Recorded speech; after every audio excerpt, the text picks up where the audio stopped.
afternoon, everyone. Thank you for joining us once again here at Seafried and Brew for our economic briefing. Today we want to review over the Fed release and also look at their projections and their dot plot, and then we'll finish up with looking at some inflation numbers and rates. So we know what the Fed came out and said yesterday, or Wednesday, the 19th of June. Overall, they continue to see economic activity that has been rising at a moderate rate in the jobs market. The labor market continues to be strong. However, notice the caveat here. It says, although that the growth of household spendings appears to have picked up from earlier this year, we saw that retail sales drop off, but then started to come back. Indicators of business fixed investments have been soft, and that's one of the things that all of this uncertainty with the trade, uncertainty with the geopolitical, uncertainty with the rates has built into the business investments, is that they're not making those decisions to move forward with some capital projects because of that uncertainty. And that could be a headwind as we move throughout 2019.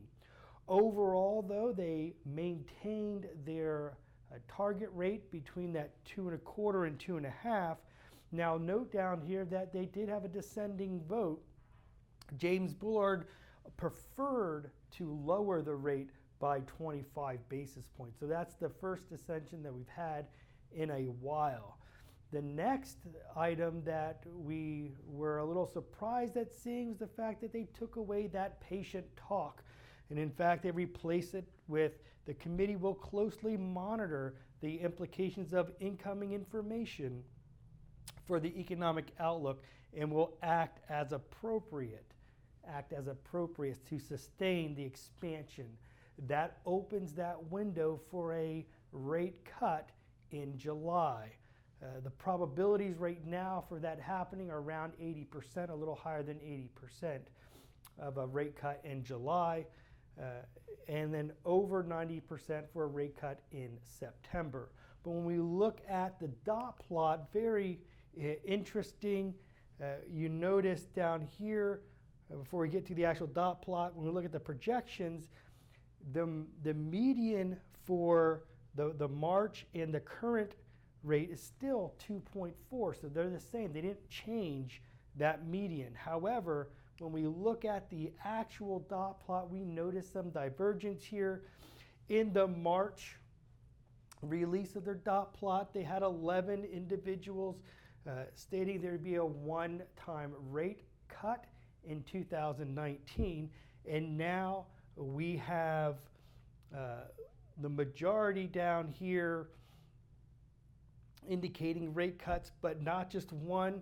We have one individual giving 2 rate cuts, and then we have 7 individuals voting that they anticipate 3 rate cuts in 2019, pulling off 75 basis points from that Fed funds rate. That's pretty significant when we think about that moving forward throughout the second half of this year. And we saw the implications of that on the rates.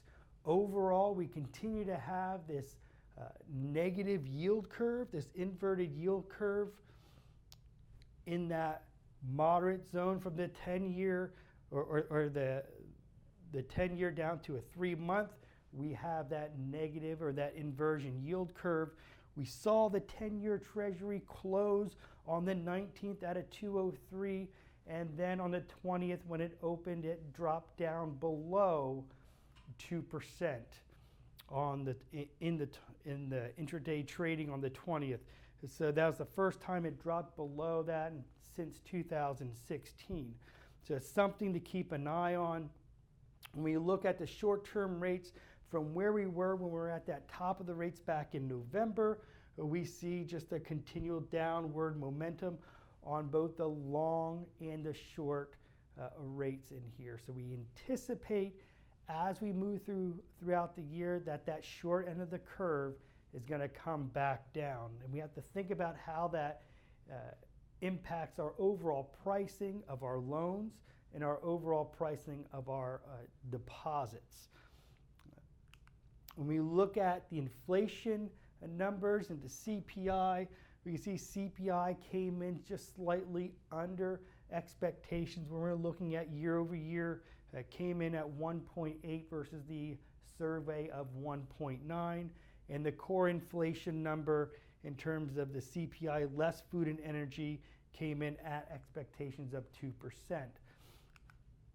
When we look at the PPI index, we continue to see this downward trend in the final demand. So just showing that softness in the overall inflation.